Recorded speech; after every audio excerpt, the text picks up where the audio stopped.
चौहान परिवार की कहानी अब ऐसे मोड़ पर आ गई है जहां चुप रहना गुनाह है और सच बोलना किसी युद्ध से कम नहीं।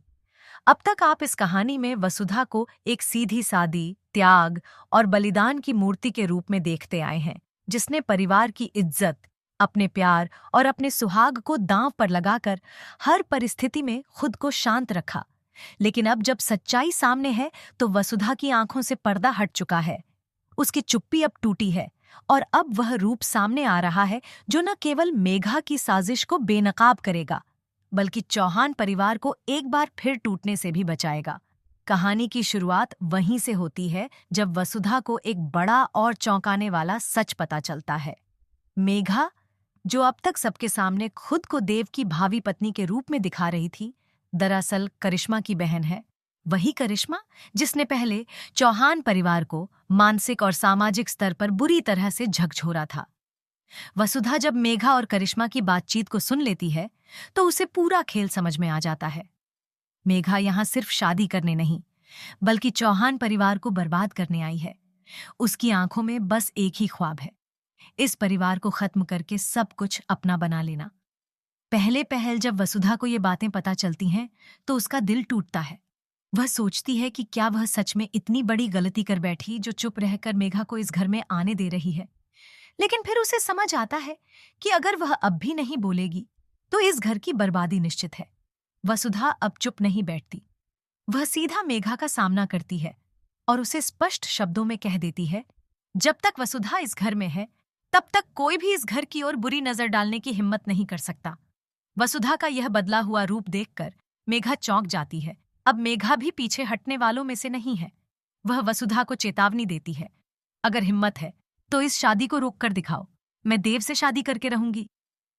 मेघा का ये आत्मविश्वास उसकी चालाकी पर टिका है। उसे लगता है कि उसने सब कुछ सेट कर लिया है और उसका झूठ कभी भी सामने नहीं आएगा। लेकिन वो भूल जाती है कि जब एक औरत अपने परिवार की रक्षा के लिए खड़ी होती है तो वह अकेली नहीं होती। उसकी आत्मा, उसका हौसला और सच्चाई उसके साथ खड़ी होती है। अब वसुधा अकेली नहीं है। वह अपनी पूरी ताकत के साथ लड़ने को तैयार हो चुकी है। वह सबसे पहले अविनाश और दिव्या को मेघा की सच्चाई बताती है।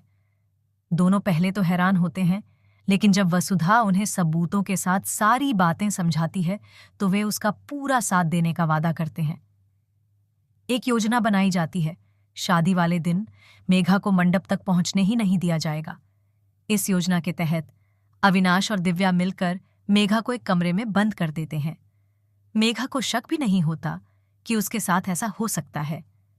वह अपने ही घमंड में चूर होती है कि सब कुछ उसके अनुसार चल रहा है।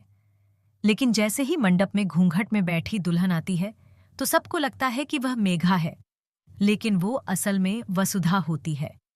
वसुधा अब देव के साथ फेरे लेने जा रही है, क्योंकि उसके लिए अब ये सिर्फ शादी नहीं, बल्कि पूरे परिवार को बचाने की लड़ाई है। शादी की हर रस्म निभाई जाती है और देव को भी शक नहीं होता कि घूंघट के पीछे कोई और है। लेकिन ट्विस्ट तब आता है जब ऐन वक्त पर मेघा वहां पहुंच जाती है, दरवाजा तोड़कर, गुस्से में लाल पीली होकर। वह सबके सामने चिल्लाकर कहती है, रुको, असली दुल्हन मैं हूं, ये सब झूठ है। सब स्तब्ध रह जाते हैं। एक क्षण के लिए सन्नाटा छा जाता है। सबकी नजरें वसुधा की ओर मुड़ती हैं, जो अब घूंघट उठाकर सामने आ जाती है।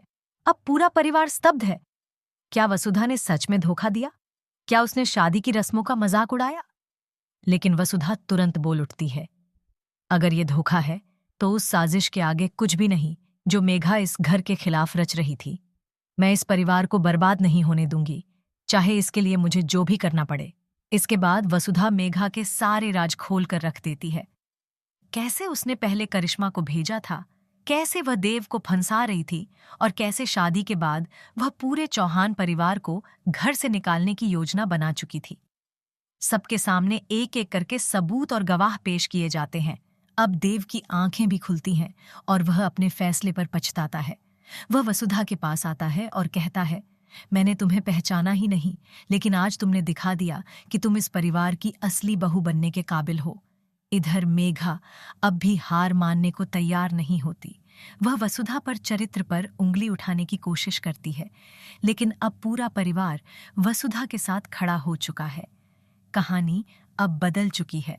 इस पूरे एपिसोड के बाद दर्शकों के दिलों में वसुधा के लिए जो सम्मान है वह और गहरा हो जाता है। वह एक सच्चे चरित्र, साहसी नारी और परिवार की असली रक्षक बनकर उभरती है और कहानी एक नए अध्याय की ओर बढ़ती है, जहां वसुधा और देव एक नई शुरुआत करेंगे, विश्वास और सच्चाई के साथ।